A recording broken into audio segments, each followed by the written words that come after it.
Which hobbies attract the kindest people? Fiber arts. Everyone I've met that does anything like sewing, spinning, crocheting, quilting, whatever, are super kind and welcoming people. I was going to feel a little slighted that knitting wasn't explicitly listed, but then I remembered the instructions for how to knit: stab it, strangle it, pull out its guts, throw it off a cliff. So maybe it's fair to leave us out. Anything that has grandma vibes, said by my sister. Knitting, crocheting, cross-stitching, embroidery, sewing. My coworker was hosting a cross-stitching gathering during lunch, and initially I sat to just be another body in the room. But then it became so interesting. I told my coworker, the other coworkers who liked those hobbies, that I wanted to begin cross-stitching. The next day, they all chipped in to buy me tools. Thread, needles, backgrounds to cross-stitch on, patterns to follow, and they said if I need more thread, they'd buy it for me, plus buy my next cross-stitch pattern. It's been so cozy and loving ever since. Edit, I've never gotten awards before on a post. Thank you guys. I don't know, my wife is a cross-stitcher, knitter, and sews. She's shown me some absolutely insane civil wars in some of those online communities. Some of the highlights: knitting community, regular poster was doxxed as a trans woman and banned by a mod. Absolute meltdown with several bans, spin-off groups, mod tyranny. Sewing community, wife asked for advice on sewing my USCG uniforms. Someone replied that they shouldn't allow baby killers or their families in the community. Others said support our troops. This descended into civil war with my wife quietly leaving after inadvertently opening Pandora's box. Cross-stitching. White user was banned for say the N-word. Other, mostly white users started signing their posts with "Your End Hulk Sharon" in solidarity and were banned. Several meta threads about it with each side calling the other racist. Beekeeping. I disagree with this. I come from a family of generational beekeepers. I'm seventh in line. My family was the largest beekeeper honey bottlers in the Southeast region for a few decades, as we had over 1,000 hives. Anyways, the family business was sold for reasons. A few years ago, I received 2 hives plus some gear to keep the tradition going in some sense. I had moved to a different town and found a local beekeepers club. I went to make connections and tell my story. I had countless pictures and newspaper articles that were saved over the years and laid them out for others to see and ask questions. I even brought along a jar of our product with family label and all. No one talked to me or gave me the time of day. They were all small-time operators, and we had a huge centrifuge, 2 heated 500-gallon storage tanks. A real efficient setup. We were one of the first providers to have local honey in area grocery stores. I gathered that the meeting was just a good old boys club that looked down on outsiders. I didn't think bad of them, though I never went back. Edit, I know not all beekeepers are not like this, though it has dissuaded me from joining a club. Microscopy seems like it draws a pretty friendly crowd. Yep, I kid you not, the phrase, "Hey, can you show me a basophile?" has gotten me 1 date and 3 friends in the last year. Everyone I've talked to in Micropatho who has their own collection of slides has been so happy to show them off. Metalheads. 100%. Definitely a jarring experience the first time you see a terrifying man monolith wade into a crush to save a kid who is overwhelmed. I remember this one dude in particular. He looked like A, he was straight out of Romper Stomper, and B, could punch a bull so hard it would fall apart into steaks. He ended up being the pit police and making sure the young bloods enjoyed what looked like their first big metal gig. Shit, back in the day I was on my way to the ground and this gigantic hand somehow grabbed my arm on the way down and pulled me back up before I'd even taken a single hit.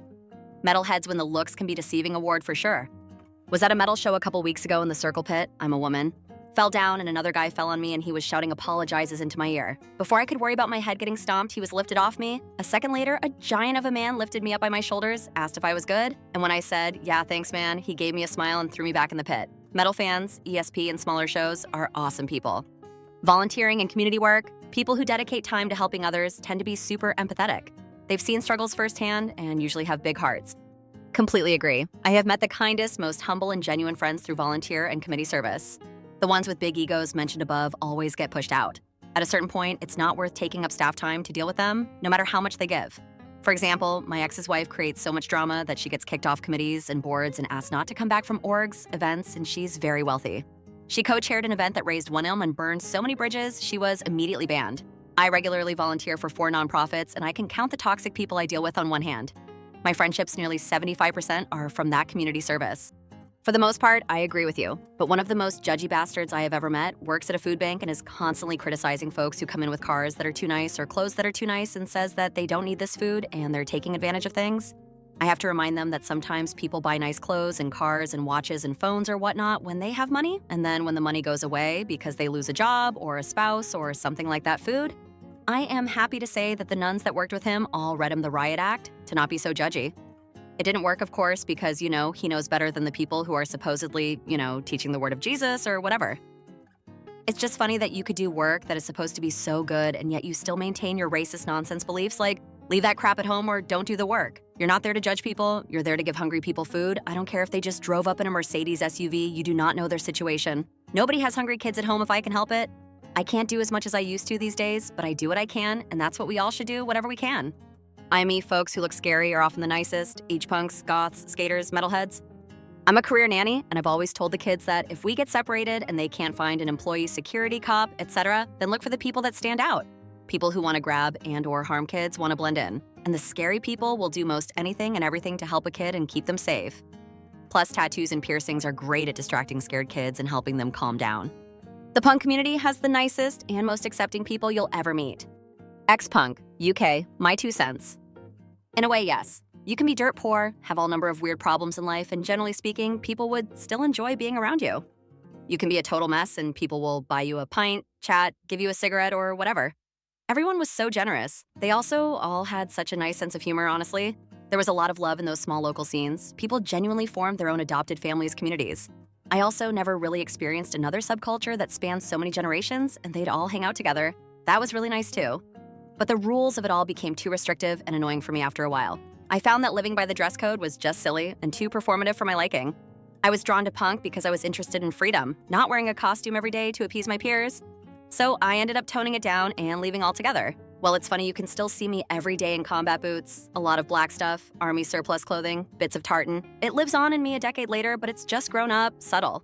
I can wear it to work. But in general, the scene demanded steadfast loyalty to the look, even though there'd always be some weird non-punk hanging around, leading me to my next point. I felt that the number of people with substance abuse and untreated mental health issues was really not welcoming to those of us who wanted happier, healthier lives with more meaning. Like, yes, I still believe the system is rigged, but I'm not going to spend my life in the gutter just to prove a point. I'd rather chill out having a picnic under a tree somewhere with my husband than covered in puke in some beer garden. Some of the most toxic, unstable people attach themselves to the punk scene, and their version of reality was scary, frankly. Not saying they were bad people, but very, very lost.